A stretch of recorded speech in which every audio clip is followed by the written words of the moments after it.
Welcome back to Camp Out West and another episode as we transform our abandoned caravan park into our dream home and guest campsite. Welcome back. We've got a really exciting update for you, something that we definitely did not expect to find. So a month ago we started work on our outdoor kitchen, which goes with our glamping tent, and we managed to build our upright and put a roof on it. And then we said to you what our plans were. We wanted to find some really rusty old galvanized sort of corrugated metal, because that's something that we both love the look of. And we'd asked, like, where would we find that? So we've been looking on Google, eBay, Facebook, and on our journey on Facebook Marketplace we found something so much better than just a couple of old rusty sheets. So I won't spoil it for you, and we'll just show you what we found.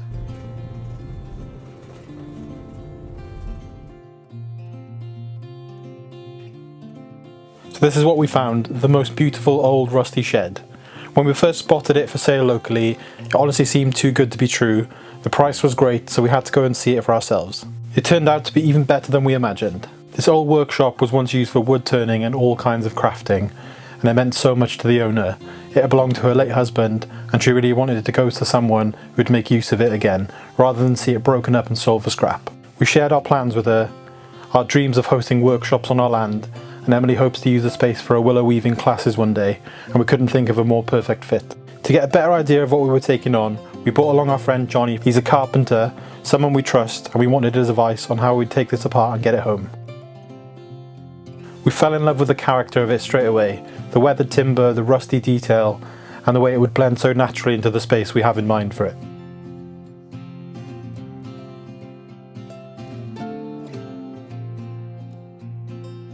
Afterwards, as it was still morning, we stopped off for a breakfast pie and a coffee as a thank you to Johnny for giving up some of his day and to catch up on his projects he's working on.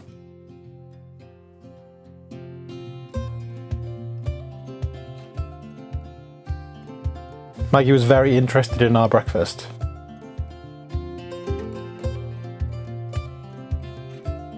We couldn't resist getting Maggie a pup cup.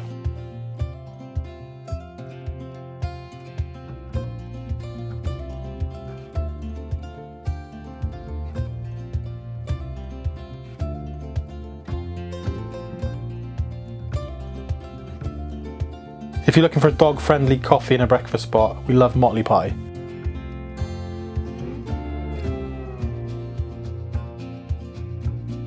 Breakfast done, it was time to say goodbye to Johnny, which Maggie wasn't too happy about.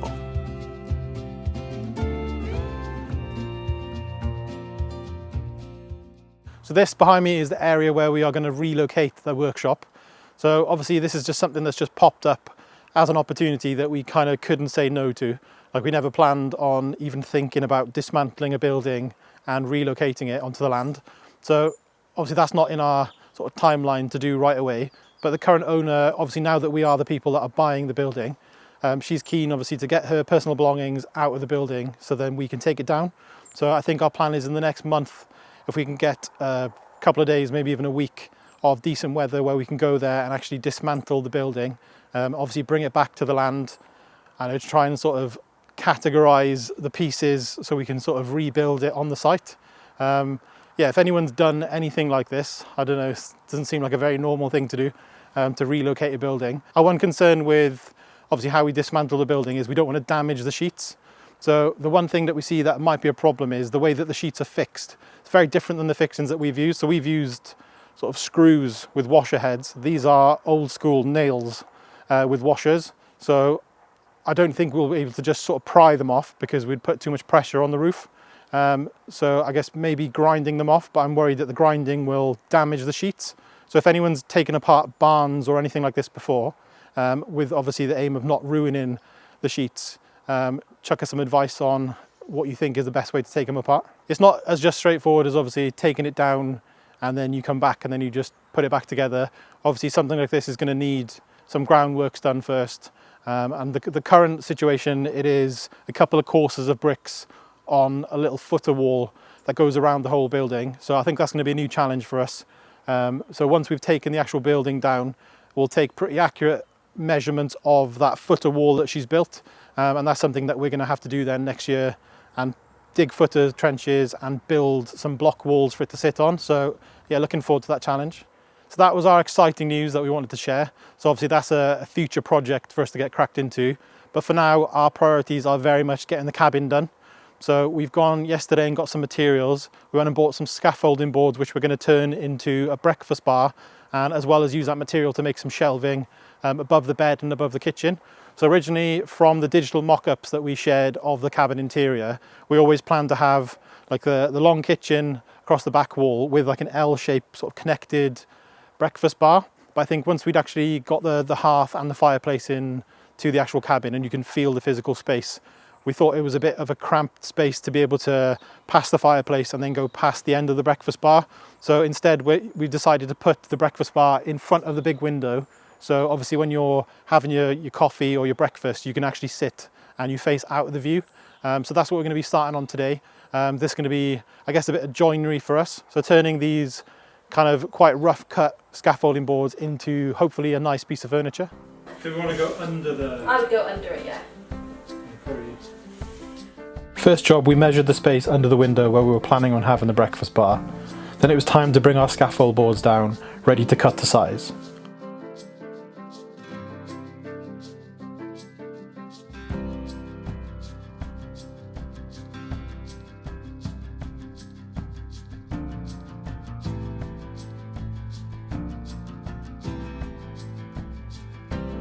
I quickly picked the straightest of the boards to make our life easier.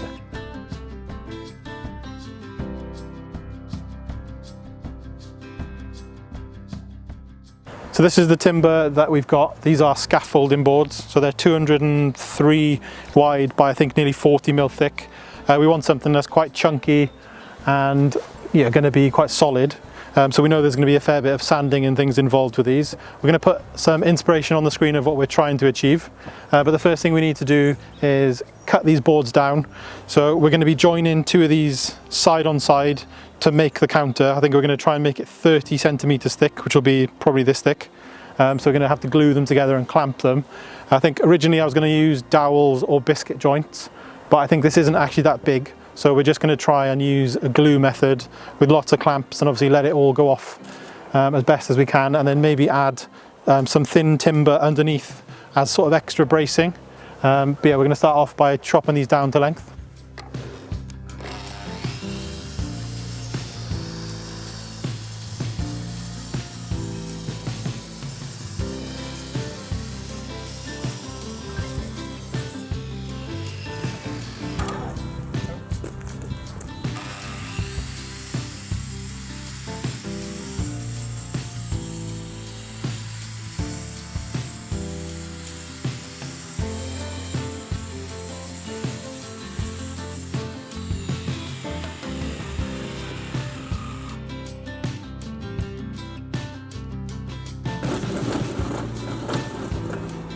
We'll rip down one of the boards on the table saw.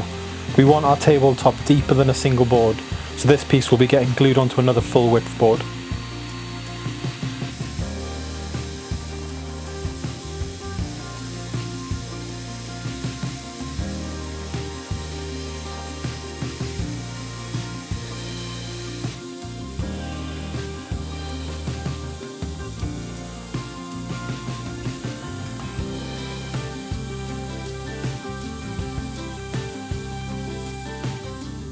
Then we were ready to glue them together.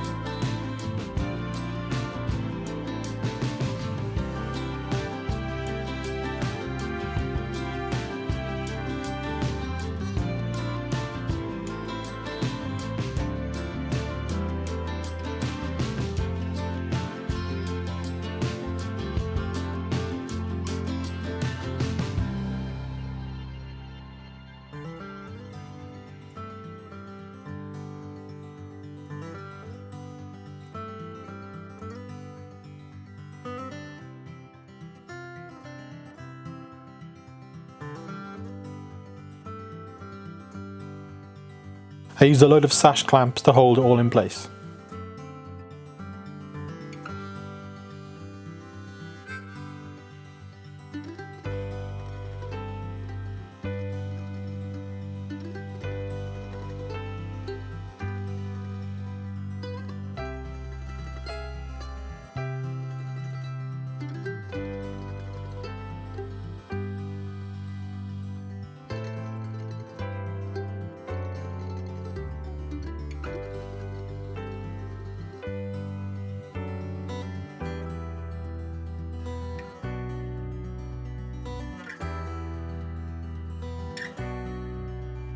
So we've just glued it all up and got all of our clamps on there, and we're going to leave that to set now while we go for our lunch. Today for lunch we're having the katsu curry noodles by Huel, who are kindly the sponsor of today's video, and they're perfect for days like today where we're busy and we don't have time to make a big lunch. You just add boiling water, stir, wait a few minutes, and that's it. They're super quick, hot and actually filling, and no cooking required. This is great for us while we don't have a functioning kitchen in the cabin yet. I also love taking them on our walks and hiking trips with Maggie, as they're so easy to throw in your bag, and it's nice having something that's actually hot to eat while you're out, especially as the days are getting colder. They're completely plant-based, nutritionally complete, and around 25 grams of protein and 26 vitamins and minerals, so suitable for anyone. Huel also make an amazing range of other complete and balanced meal options, from high protein hot meals like these, to powders, ready to drink bottles and bars, all specially designed to keep you fueled while on the go. So if you're looking for some quick and no stress meals, head to the link in our description and get £10 off on your first order over £60 using our code CAMPOUT10, and thanks again to Huel for sponsoring today's video. So we've let this cure, so the glue is all hardened up now. The weather came in, so we had to tarp it, so a little bit of the wood got a bit damp, so hoping that doesn't affect it too much. So once we've got the clamps off, we're going to get our belt sander and try and make some nice timber out of these rough scaffolding boards before we make the sides and then stain it all.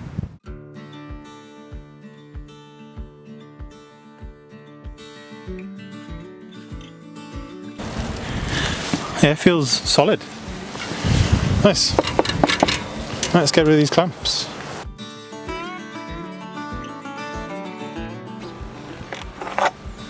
I cut the top down to size and then started sanding.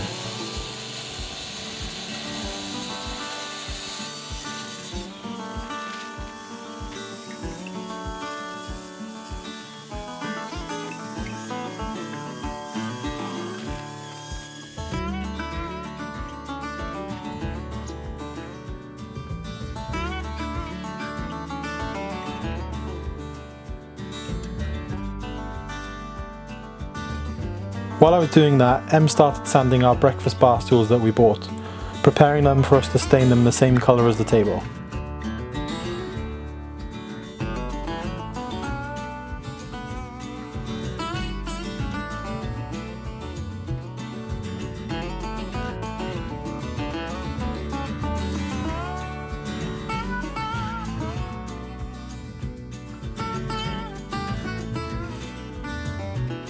Next, I cut my worktop legs to size and sanded them too.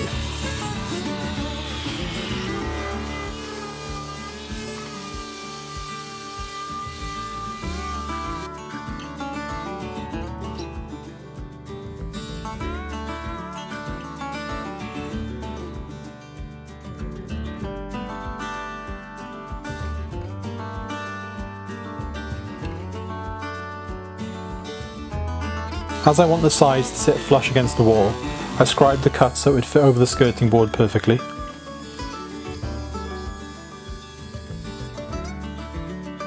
Then it was time to stain the boards. We opted for a matte walnut finish, which is as close to the bed frame colour as we could find.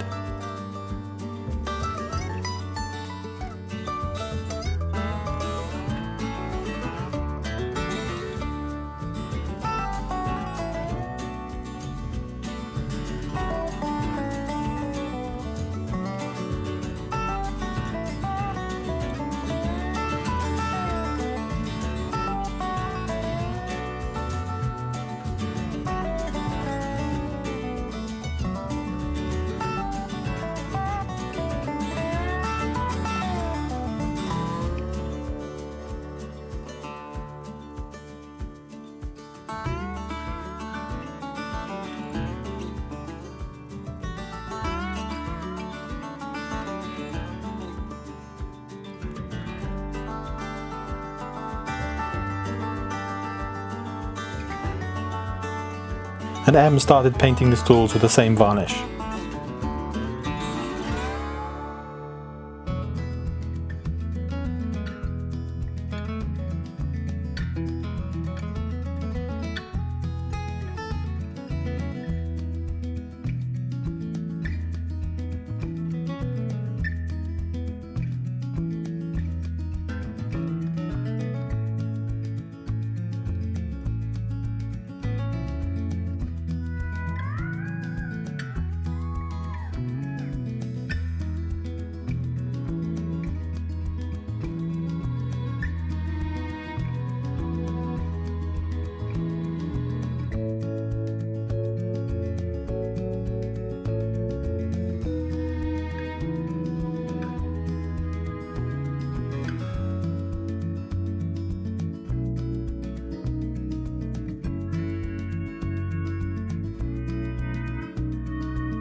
Once all the varnish was dry, it was time to bring it in the cabin and check it over in the space before fixing it in place.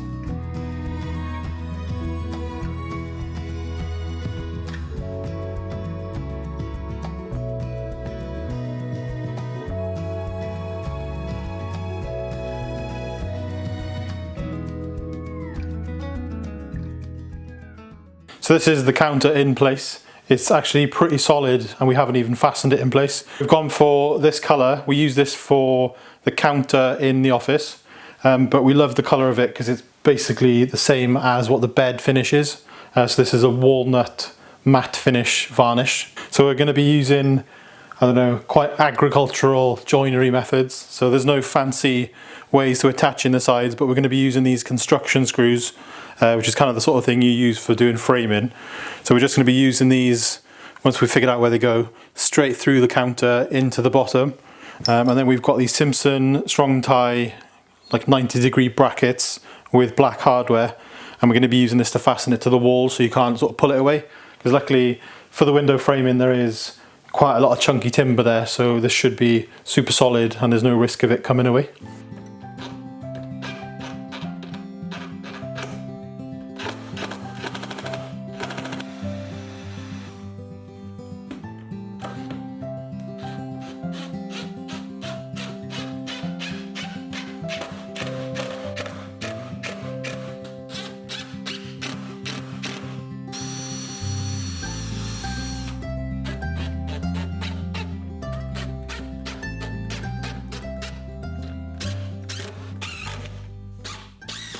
So this is the breakfast bar, all completed.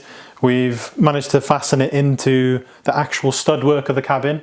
So it's structural screws, structural hardware, and I guess scaffolding boards, they're pretty structural. So this is going absolutely nowhere.